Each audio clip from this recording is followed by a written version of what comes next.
Well, I'm not gonna leave you. I want you to get mad.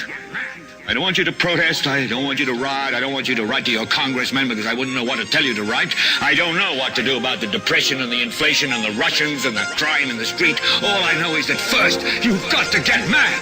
You've got to say, I'm a human being. God damn it. My life has value. Start the uprising. Let's start the uprising.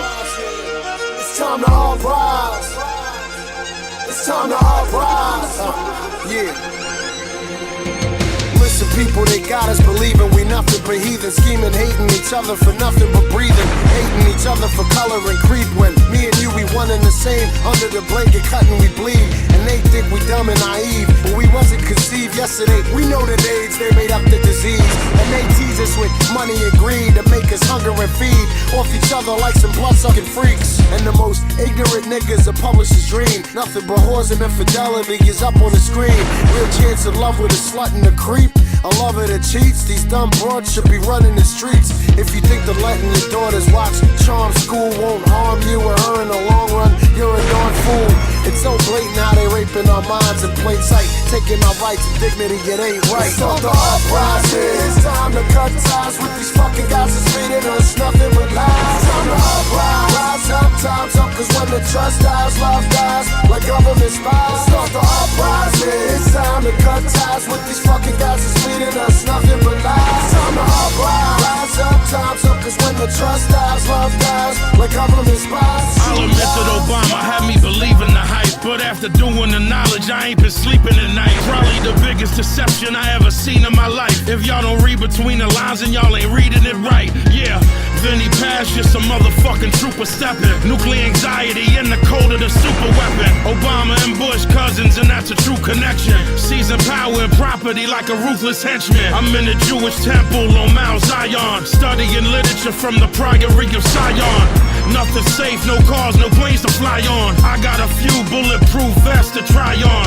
Yeah, but y'all could just remain the machine. It's true lies, but I decide to stay on my dame. You a sucker if you think that the economy killed. Barack Obama 666 finally revealed. Start the uprising. It's time to cut ties with these fucking guys that's feeding us nothing but lies. Time to uprise. Rise up, time's up, cause when the trust dies, love dies, like government spies. Start the uprising. It's time to cut ties with these fucking guys that's feeding us nothing but lies. Time to uprise. Rise up, time's up, cause when the trust dies, love dies, like government spies. True lies. We, the people, sit back, spit past the dumb. True lies, but I decide to stay on my day. The America's laws, disorientated by both slides and push slides. If y'all don't read between the lines and y'all ain't reading it right. I'm the cut ties.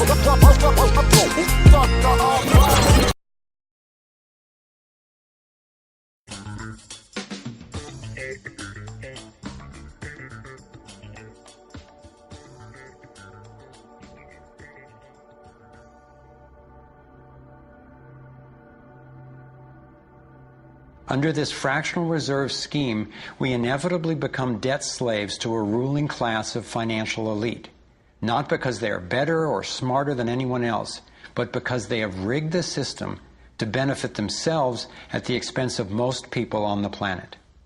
Catherine Austin Fitts is an expert on this issue. She was an Assistant Secretary of Housing and Urban Development under President George Bush Sr., and then an advisor to the Clinton administration.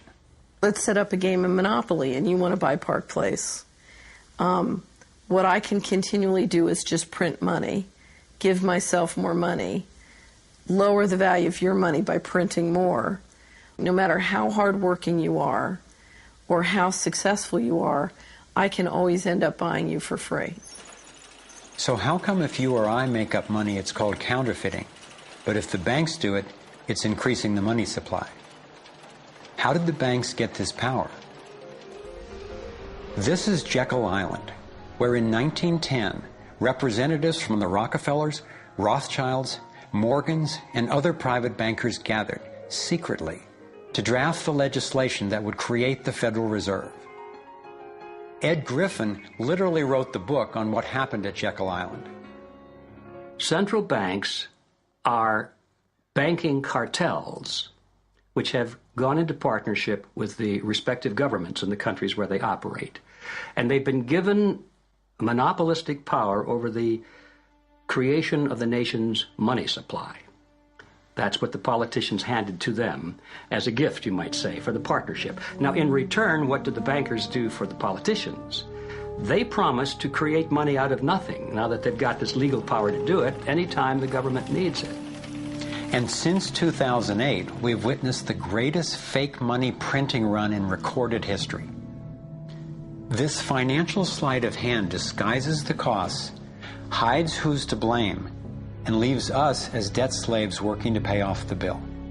I found it revealing that in the same year the Federal Reserve was founded, 1913, the Internal Revenue Service was also established. An income tax was then instigated so you and I would have to pay the politicians' debt plus interest to the bankers. The problem is we have a privately owned central bank system in the United States disguised as a government-owned system. Now, if you look in the telephone book here in the Washington, D.C. area, you look up for Federal Reserve in the blue government pages, it's not there. It's in the white pages right next to Federal Express. It's a privately owned central bank. What is the proper relationship, what should be the proper relationship between a chairman of the Fed and a president of the United States? Well, first of all, the Federal Reserve is an independent agency, and that means basically that there is no other agency of government which can overrule actions that we take. There is no other agency of government which can overrule actions that we take. We have a private bank that prints money on behalf of the Treasury. The Federal Reserve prints money on a debt-based system which creates scarcity. But it puts a group of insiders in a position of having access to all the data about the economy when we don't. So you have a small group of bankers who understand the data on how the money works in the economy, and it gives them the ability to print money in a way that the insiders are protected and everybody else is drained. Catherine went on to compare a healthy economy to a vibrant torus, balanced, freely flowing, and energized throughout, in contrast to what's happening in our current economy. What you have is a system that's very dynamic, and it's trying to optimize. But intertwined in the core of it, you have a tapeworm. The way a tapeworm works in your body is it injects a chemical into your body that makes you crave what's good for the tapeworm and bad for you. You have a parasite that's very much manipulating and engorging itself at the expense of the whole. We live in a tapeworm economy where the financial elite are the tapeworm and they're feeding on us. And they don't like it when people blow their cover. After Catherine began exposing government corruption at the highest levels, the FBI raided her company and seized its assets. She was dragged through the courts for 10 years before being found innocent. So we've got the Federal Reserve, a privately owned corporation with a monopoly on creating money, but with no accountability, backed up by a government with a monopoly on force. The country got sold on the Fed as an institution that would help stabilize the economy and remain independent of politics. But in fact, in close to a century of existence, the Federal Reserve has done just the opposite. Since they took charge, we've been robbed through inflation, and the purchasing power of the dollar has declined more than 96%. And the wealth gap makes it clear most of the money is going to a very few.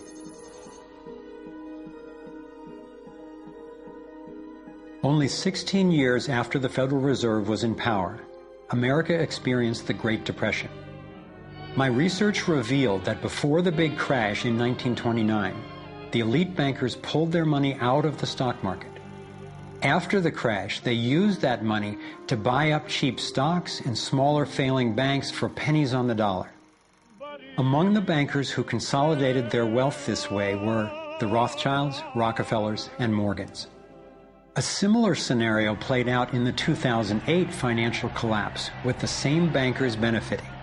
In the years leading up to the collapse, the biggest banks, including Bank of America, Citigroup, and Chase, controlled by the Rothschilds, Rockefellers, and Morgans, were bundling and trading bad loans that they knew would eventually fail.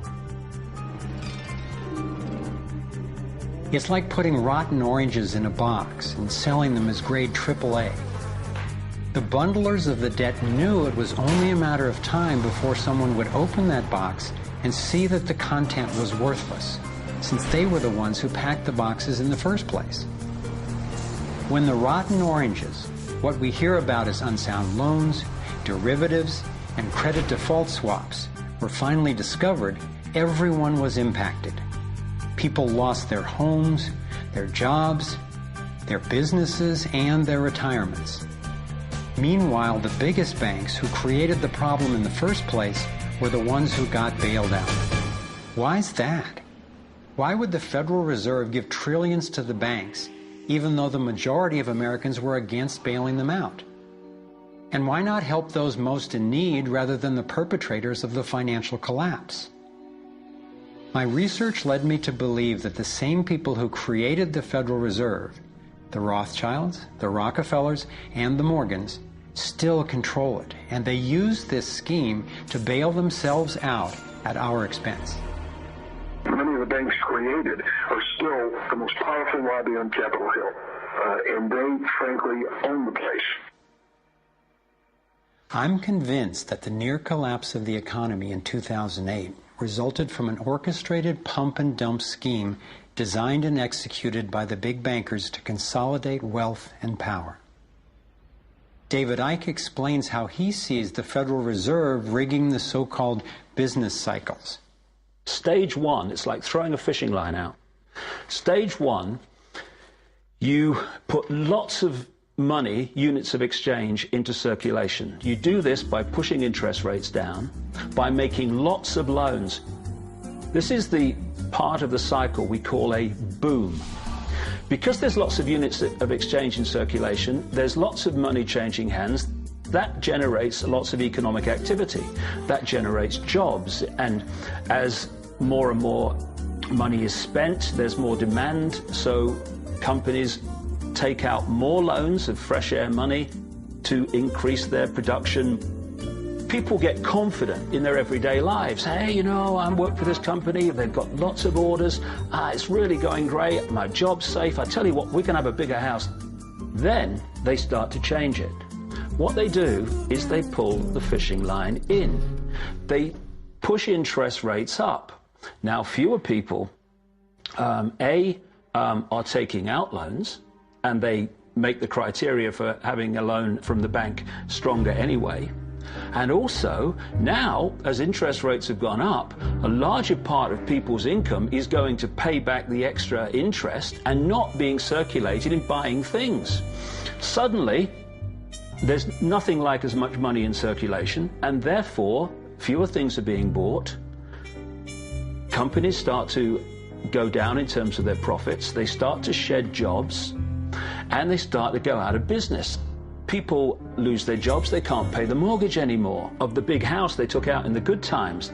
Now what the banks are doing is starting to reel the fishing line in, because as they go bankrupt, companies and individuals, the banks get the real wealth, the property, the land, the resources that they had signed to them for lending merely figures on a screen. Now this economic cycle of fishing line out, fishing line back, lots of units in circulation, pull them in, has been going on for centuries.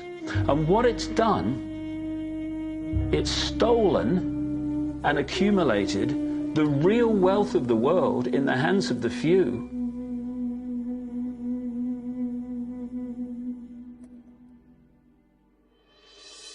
At the international level, central bankers use the World Bank and the International Monetary Fund to make more money while exploiting the resources of countries they lend to, bankrupting them in the process.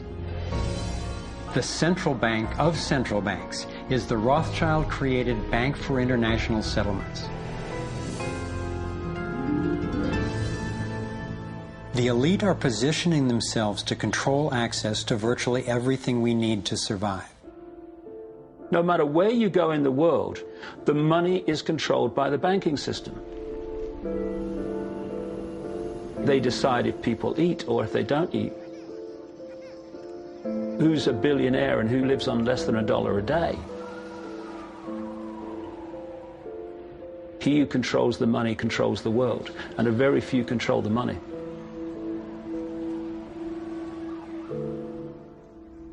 At this point, my view of the world had been turned upside down. I was struggling with the realization that the failure and suffering of so many is actually success and fulfillment for a few. The elite central bankers who fooled the world into letting them create money. They already have vast fortunes, so what is their end game? What is their ultimate agenda?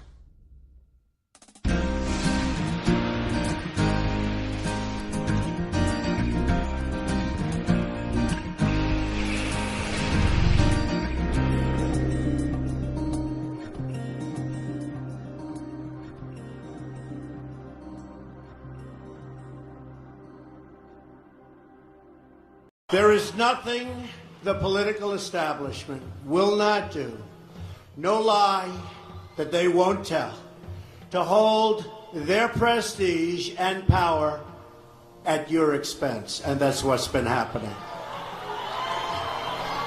The Washington establishment and the financial and media corporations that fund it exist for only one reason: to protect and enrich itself. The establishment has trillions of dollars at stake in this election. As an example, just one single trade deal they'd like to pass involves trillions of dollars controlled by many countries, corporations, and lobbyists. For those who control the levers of power in Washington, and for the global special interest, they partner with these people that don't have your good in mind. Our campaign represents a true existential threat, like they haven't seen before.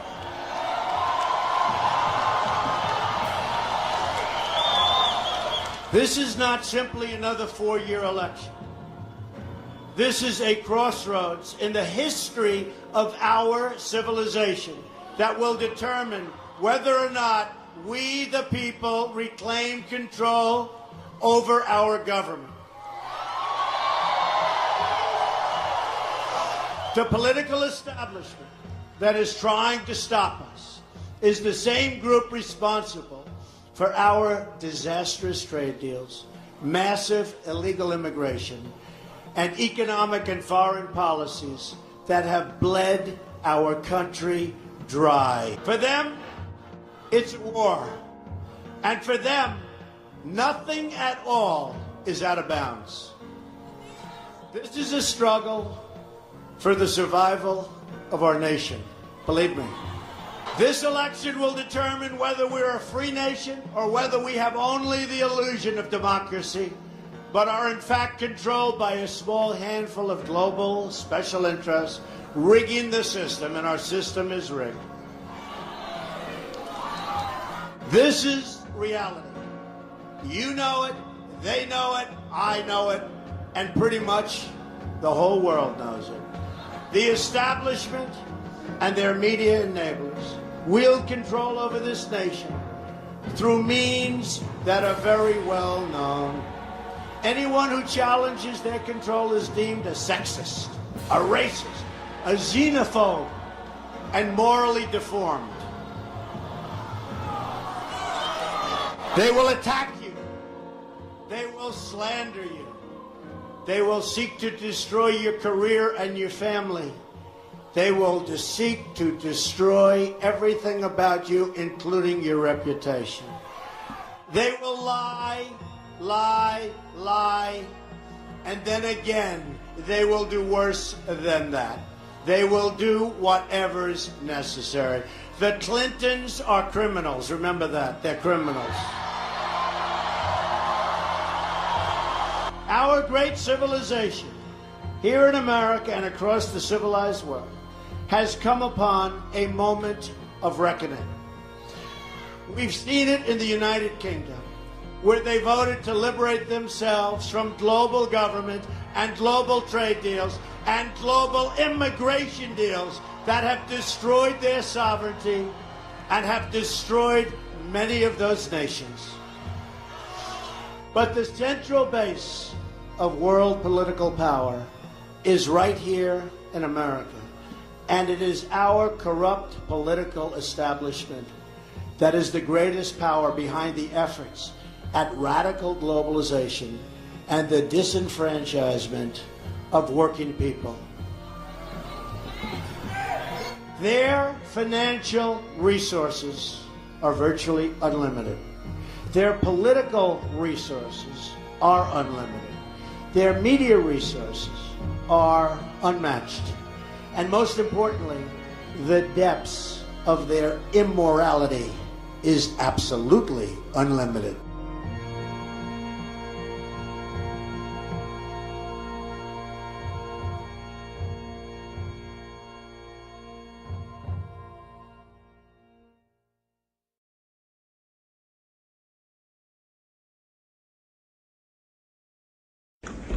Ladies and gentlemen, the very word secrecy is repugnant in a free and open society, and we are, as a people, inherently and historically opposed to secret societies, to secret oaths, and to secret proceedings. We decided long ago that the dangers of excessive and unwarranted concealment of pertinent facts far outweighed the dangers which are cited to justify it. Even today, there is little value in opposing the threat of a closed society by imitating its arbitrary restrictions. Even today, there is little value in ensuring the survival of our nation if our traditions do not survive with it. And there is very grave danger that an announced need for increased security will be seized upon by those anxious to expand its meaning to the very limits of official censorship and concealment. That I do not intend to permit to the extent that it's in my control. And no official of my administration, whether his rank is high or low, civilian or military, should interpret my words here tonight as an excuse to censor the news, to stifle dissent, to cover up our mistakes, or to withhold from the press and the public the facts they deserve to know. For we are opposed around the world by a monolithic and ruthless conspiracy that relies primarily on covert means for expanding its sphere of influence, on infiltration instead of invasion, on subversion instead of elections, on intimidation instead of free choice, on guerrillas by night instead of armies by day. It is a system which has conscripted vast human and material resources into the building of a tightly knit, highly efficient machine that combines military, diplomatic, intelligence, economic, scientific, and political operations. Its preparations are concealed, not published. Its mistakes are buried, not headlined. Its dissenters are silenced, not praised.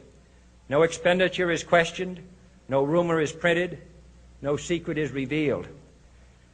No president should fear public scrutiny of his program, for from that scrutiny comes understanding, and from that understanding comes support or opposition, and both are necessary.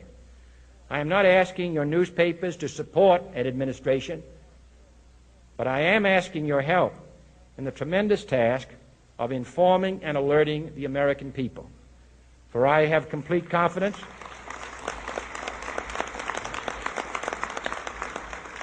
in the response and dedication of our citizens whenever they are fully informed. I not only could not stifle controversy among your readers, I welcome it. This administration intends to be candid about its errors. For as a wise man once said, an error doesn't become a mistake until you refuse to correct it. We intend to accept full responsibility for our errors, and we expect you to point them out when we miss them. Without debate, without criticism, no administration and no country can succeed, and no republic can survive. That is why the Athenian lawmaker Solon decreed it a crime for any citizen to shrink from controversy. And that is why our press was protected by the First Amendment, the only business in America specifically protected by the Constitution, not primarily to amuse and entertain, not to emphasize the trivial and the sentimental, not to simply give the public what it wants, but to inform, to arouse, to reflect, to state our dangers and our opportunities, to indicate our crises and our choices, to lead, mold, educate, and sometimes even anger public opinion. This means greater coverage and analysis of international news, for it is no longer far away and foreign, but close at hand and local. It means greater attention to improved understanding of the news, as well as improved transmission. And it means, finally, that government at all levels must meet its obligation to provide you with the fullest possible information outside the narrowest limits of national security. And so it is to the printing press, to the recorder of man's deeds, the keeper of his conscience, the courier of his news, that we look for strength and assistance, confident that with your help, man will be what he was born to be, free and independent. Down at the World Trade Center, okay? It wasn't the Iraqis that knocked down the World Trade Center. We went after Iraq, we decimated the country, Iran's taken over, okay. But it wasn't the Iraqis. You will find out who really knocked down the World Trade Center, because they have papers in there that are very secret.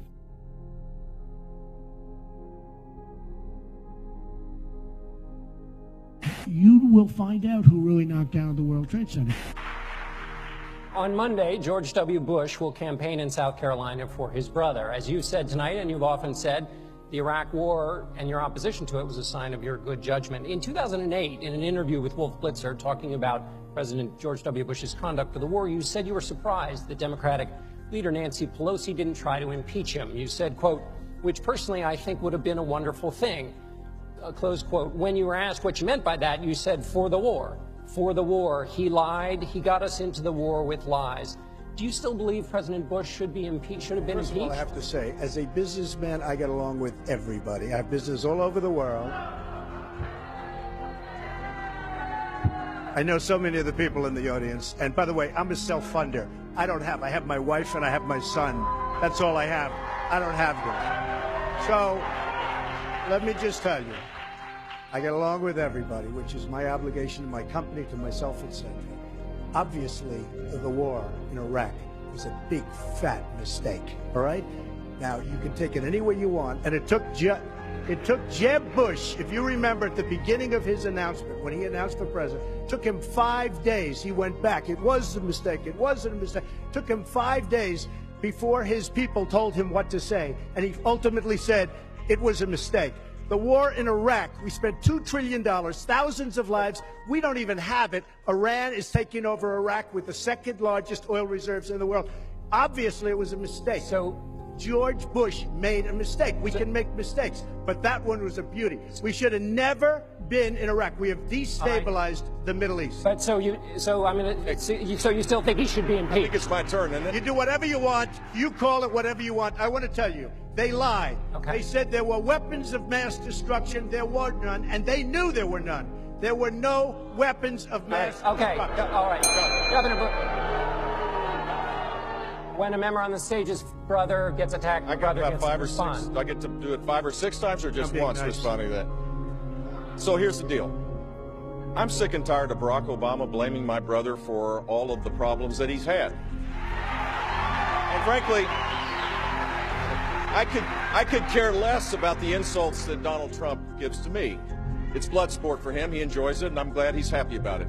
But I am sick and tired of him going after my family. My dad is the greatest man alive in my mind.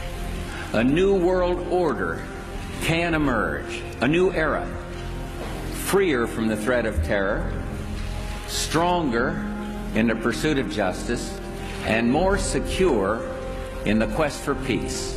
And today that new world is struggling to be born. And the World Trade Center, okay?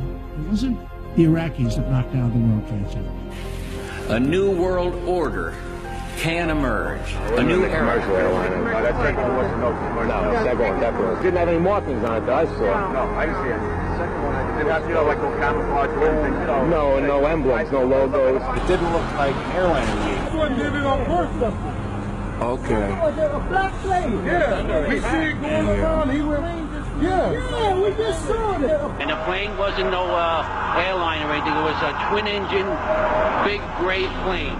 When you saw the second one happen, what did it look like? And it was a small and much smaller plane, but someone said it looked like a military plane, but I'm not sure. I don't know much about airplanes. It was like a military plane. It was a military plane.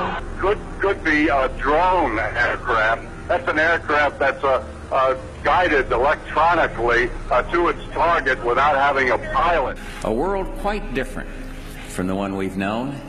A world where the rule of law supplants the rule of the jungle.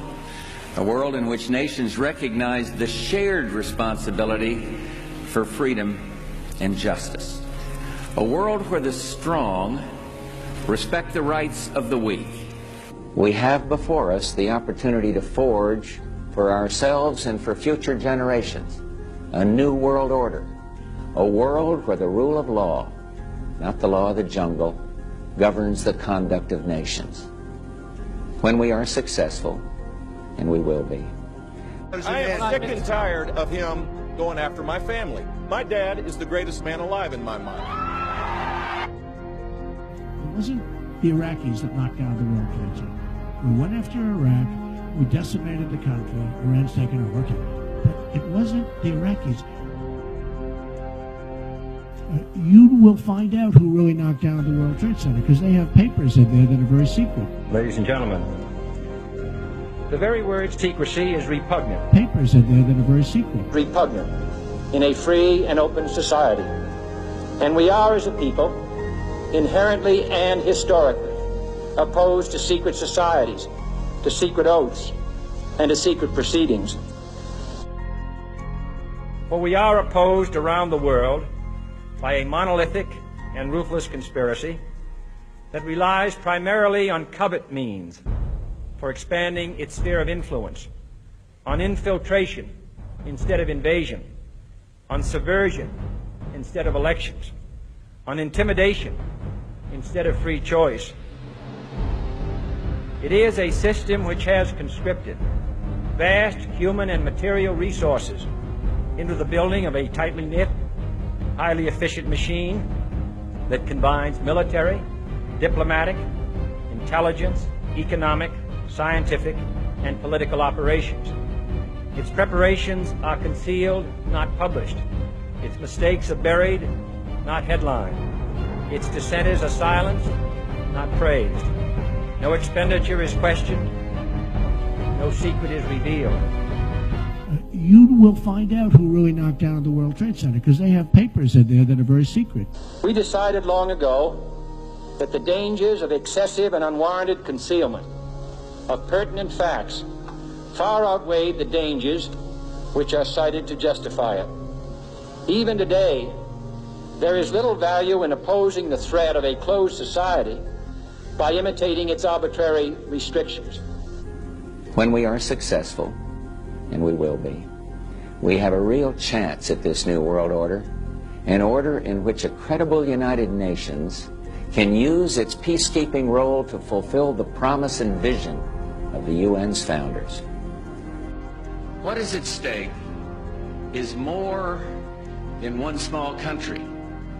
It is a big idea, a new world order, where diverse nations are drawn together in common cause to achieve the universal aspirations of mankind, peace and security. The word peacekeeping does not appear in the Charter of the United Nations. But for the past 7 decades, our collective ability to maintain international peace and security.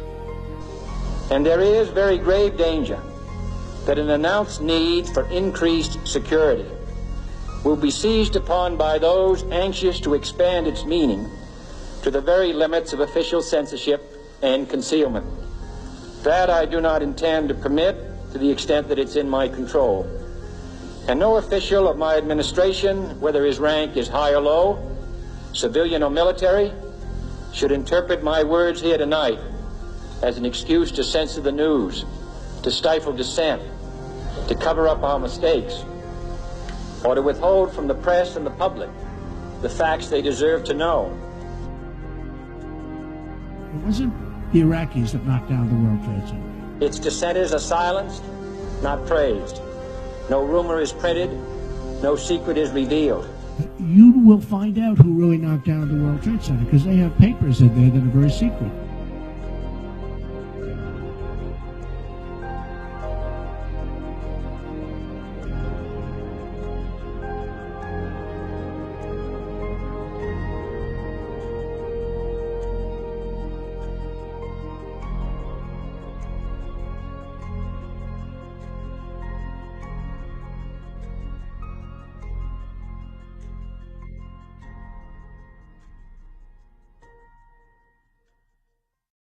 The greatest form of control is where you think you're free when you're being fundamentally manipulated and dictated to.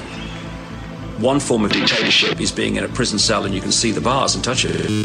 The other one is sitting in a prison cell but you can't see the bar, you think you're free. What the human race is suffering from is mass hypnosis. We are being hypnotized by people like this. Newsreaders, politicians, teachers, lecturers. We are in a country and in a world that is being run by unbelievably sick people. The chasm between what we're told is going on and what is really going on is absolutely enormous. It's like we all know what's going down, but no one's saying shit what happened to the home of the brave. These motherfuckers, they controlling us now, and no one's talking about how they made us modern day slaves. And everybody's just walking around, head in the clouds, and won't awaken to a dead in the grave. By then it's too late, we need to be ready to raise up. Welcome to the end of days. Everybody is slaves, only some are aware that the government releasing poison in the air. That's the reason I collect so many guns in my lair. I ain't never caught slipping, never underprepared. Yeah, they shade sign on me, they just spray it proudly. George Bush, the grandson of Alistair Crowley. They want you to believe the lie that the enemy's Saudi. The enemy ain't Saudi, the enemy around me. It's fluoride in the water, but nobody know that. It's also a prominent ingredient in Prozac. For real? How could any government bestow that upon people who believe in political throwback? That's not all that I'm here to present you. I know about the Black Pope and Solomon's Temple. Yeah. About the Vatican assassins and how they will get you, and how they clone Barack Hussein Obama in a test tube. It's like we all know what's going down, but no one's saying shit what happened to the home of the brave. These motherfuckers, they controlling us now, and no one's talking about how they made us modern day slaves. And everybody's just walking around, head in the clouds, and won't awaken to a dead in the grave. By then it's too late, we need to be ready to raise up. Welcome to the end. Whoever built the pyramids had knowledge of electrical power, and you know that that's the information that they suppress and devour. Who you think the motherfuckers that crashed in the tower? Who you think that made it turn into ash in an hour? The same ones that invaded your own, the ones that never told you about the skeletons on the moon. Yeah, the ones that poison all the food you consume, the ones that never told you about the Mount Vesuvius tombs. The bird flu is a lie, the swine flu is a lie. Why would that even come as a surprise? Yeah, the polio vaccine made you die. It caused cancer and it cost a lot of people their lives. Do y'all know about Bohemian Grove? How the world leaders sacrificing children in robes? Lucifer is God in the public school system. I suggest you open up your ears and you listen. It's like we all know what's going down, but no one's saying shit what happened to the home of the brave. These motherfuckers, they controlling us now, and no one's talking about how they made us modern day slaves. And everybody's just walking around, head in the clouds, and won't awaken to a dead in the grave. By then it's too late, we need to be ready to raise up. Welcome to the end of days. The greatest hypnotist on planet Earth is a oblong box in the corner of the room. It is constantly telling us what to believe is real. If you can persuade people that what they see with their eyes is what there is to see, you got them. Because they'll laugh in the face of an explanation that portrays the bigger picture of what's happening. And they have.